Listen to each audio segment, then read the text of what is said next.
So, hello at welcome back sa ating YouTube channel. So, sa last videos natin is ang pinag-usapan natin guys is yung about sa Juan Pi script generator. On login, on logout, promo rates, NTP, yung firmware and device natin, yung portal natin at saka yung guide and tutorial. So, ngayon guys is pang pag-uusapan natin guys is kung paano natin i-apply yung script ng VLAN script generator natin at saka yung config.js natin.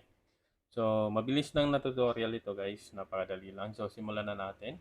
So, ito yung ating portal guys. So, lagyan ko lang ng oras para may internet tayo. So, wait lang guys. Insert ko yun tayo. Yan.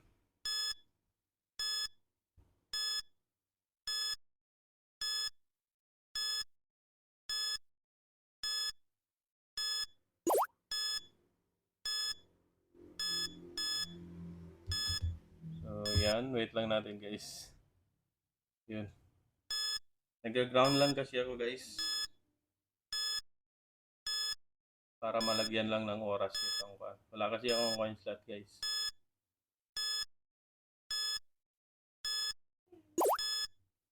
Yan, okay na yan siguro. So yan.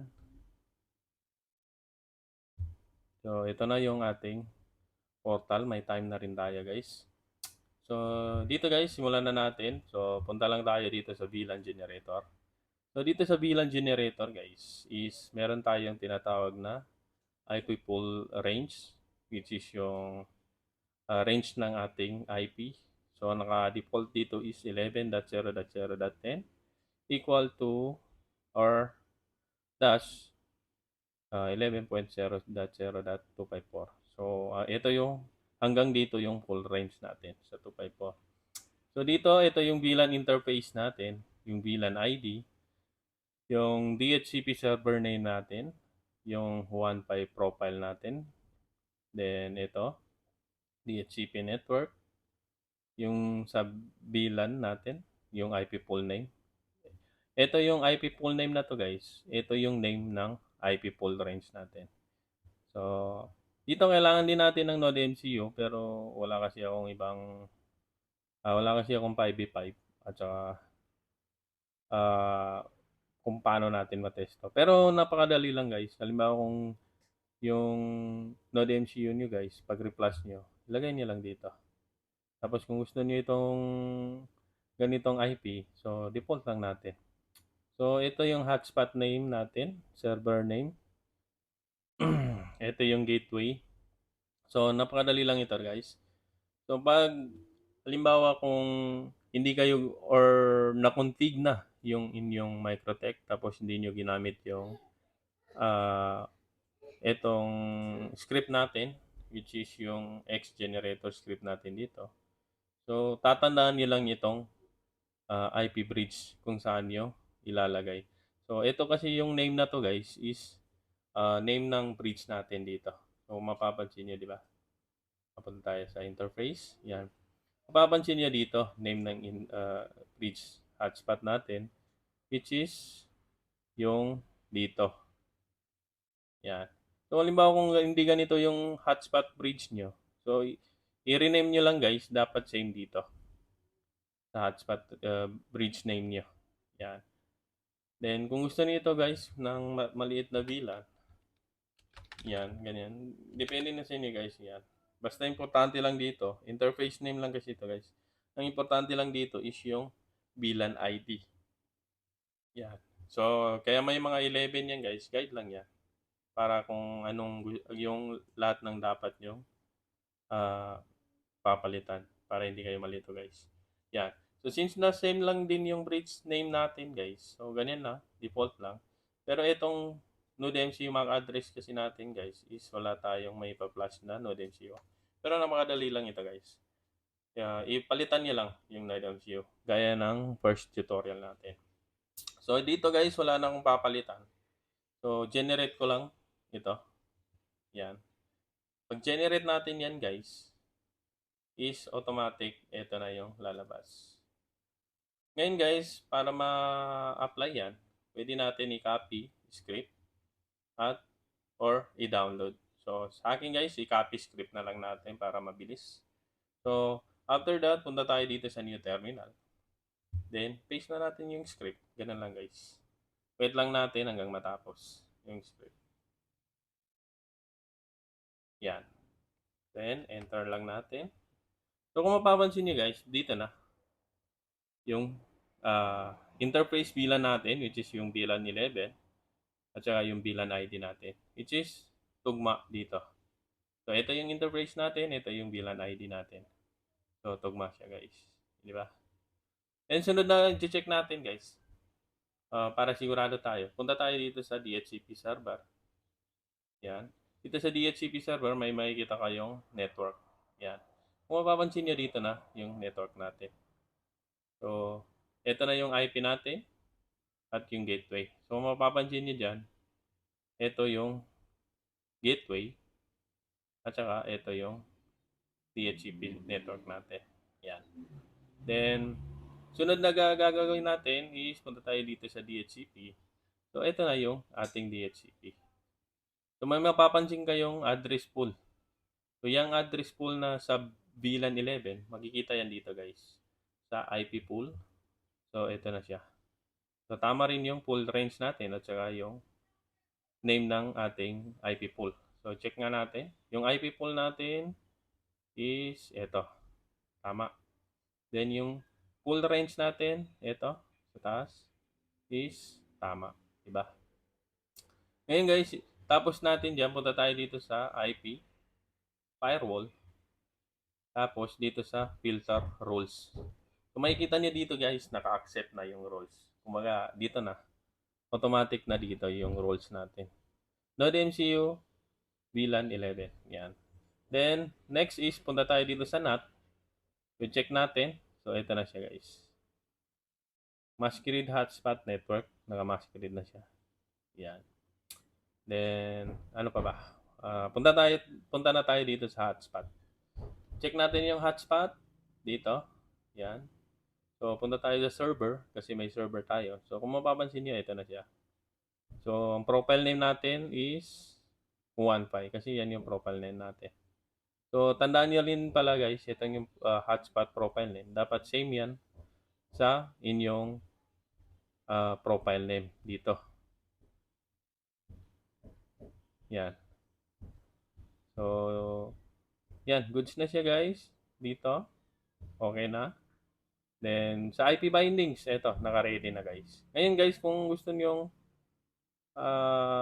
tawag dito, kung gusto nyo palitan guys, ito, kasi wala tayong Node MCU. So, automatic na kasi yan. Pag nilagay nyo dito, automatic dito na yan maglalagay. Kumbaga naka-bypass na. So, wall garden IP list, andito na siya guys. Naka-accept na rin siya. So, wala na kayong babaguhin guys. Diba? Napaka-simple lang. Then, kung gusto niyo mag-add pa guys, halimbawa gusto niyo yung VLAN 12. So, edit lang natin ito, 12. Tapos ito 12. Yung VLAN ID natin is 12. Ito, yung interface name natin is 12. So, palitan ko lang din ito. Then, itong DHCP network. Yung 1 profile, hindi na natin yung papalitan. Yung IP pool name, palitan natin. Yung hotspot binding, palitan natin ng 12. Ito, palitan natin ng 12. Yan. Ngayon, mag-generate na ulit tayo. Yan. Generate natin, copy natin ulit. Then, punta tayo dito sa new terminal. Paste natin, guys. Yan. So, meron tayong eto, hindi natin napalitan. Yung hotspot 11. So, kailangan pala natin itong palitan. Eto. Etong hindi natin napalitan. Ngayon is, generate ulit tayo. Check nga natin. IP. So, kung mapapansin niyo dito guys, wala. Di ba? Ngayon guys, kung halimbawa nagkamali kayo, generate nyo lang. Ito. Tapos, pag generate nyo, hanapin nyo lang yung IP address. Which is ito siya guys. Hanapin natin. Be sure lang na hindi kayo magkamali guys para hindi na kayo malito. So ito siya. So yan, i-copy ko lang yan para malagyan natin ng server yung ating hotspot sa VLAN 12. Yan. So kung mapapansin niyo guys, dito na siya. Ayan guys, dadagdag pa tayo para sigurado tayo. So hindi na tayo magkakamali dito. 13, ito, VLAN 13, 13, 13, 13, tapos ito, 13, 13, ito 13 din natin, ito 13, 13. Yan. So, wala na. Generate tayo ulit. Copy. Tapos, paste natin ulit para sa VLAN 13 natin. Yan. So, yan. So, kung mapapansin nyo, wala na siyang error guys. Diba? Accepted na lahat yung ating script. So, ngayon check natin. Hotspot. So, meron na. Yan. Goods na tayo dito. So, next step natin. Pag okay na yan, kayo na bahala guys mag-bind. Kasi wala kasi akong 5v5 na matest natin para sa bendo natin. So, proceed tayo sa ating JS. config.js. Ito. So, dito sa config.js guys, halimbawa kung single bendo kayo, so single bendo lang. Ito. Yan. Tapos, ito yung footer. Saan ba galing itong footer? So, itong footer na to guys, ito siya. Ito. Yan. Tapos, ito, yung Bendo IP address. Yung Bendo IP address na yan guys is ito. Sa single Bendo pa ito guys ha. Punta tayo dito. Which is yan yung IP binding natin. Ito siya. Diba? Yan yung IP binding natin. Then, dito sa bridge hotspot, kaya kailangan din natin yan. So, dapat same din yung bridge hotspot natin. Ito. Ngayon guys is mag-generate tayo ng multi-bendo. Kasi single bendo kasi tayo guys. So, punta lang kayo dito. Halimbawa, VLAN auto select kasi ito may selected bendo tayo. So, halimbawa, VLAN auto select. Yan. So, need natin ng mag-enable ng VLAN auto select. So, si-select lang natin yan. Ngayon guys, kung gusto niyo walang pause, i-uncheck niyo lang ito. Yung butcher input, yan yung dito guys. Ito yan. Pag dinisable niyo pag in-uncheck niyo yan guys, ito, hindi kayo makaka-input ng butcher dito. Yan. So, enable lang natin yan. Yan, pati yung post type. Yan, pag nag-enable kayo VLAN auto select, syempre, i-on natin itong VLAN para maka-edit tayo dito. So, dito guys, may VLAN 11 tayo. Ito yung IP, which is tama naman. Kasi doon tayo nagpase guys. Yan, di ba? 12, 13. Yan. So, yung 14 at saka 15, reserve na yan guys. Yan. Pag okay na yan guys, limbawa kung dito sa VLAN 13, magkaiba tayo ng mga IP, is palitan nyo lang guys. Itong VLAN Bendo IP address, ito yung IP address ng ating Node MCU. Kung saan tayo papasok sa admin console. So, for example, di ba, 10.0.0.5/admin, tulad nito. So, halimbawa kung sa VLAN 11, guys, magiging 11.0.0.5. Ganyan yung mangyayari, guys. Ito. Kaya tandaan niyo ito, guys. Kung anong IP ng Node MCU nyo, guys, yun din yung IP dapat dito. Yan. So, ngayon, okay na. Pwede na tayong mag-generate. So, generate tayo. So, ito yung lalabas, guys. Yan. Ngayon, guys, is pag okay na, i-download script nyo lang. So, may kita kayong settings.json. So, copy lang natin ito.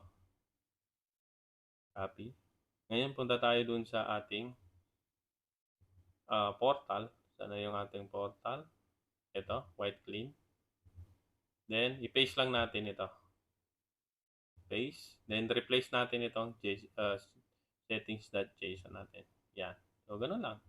Then, ngayon is, copy lang natin. Yan. Then, punta tayo dito sa files. Delete natin ito. Tapos, palitan nyo lang yung portal. Yan. So, goods na siya.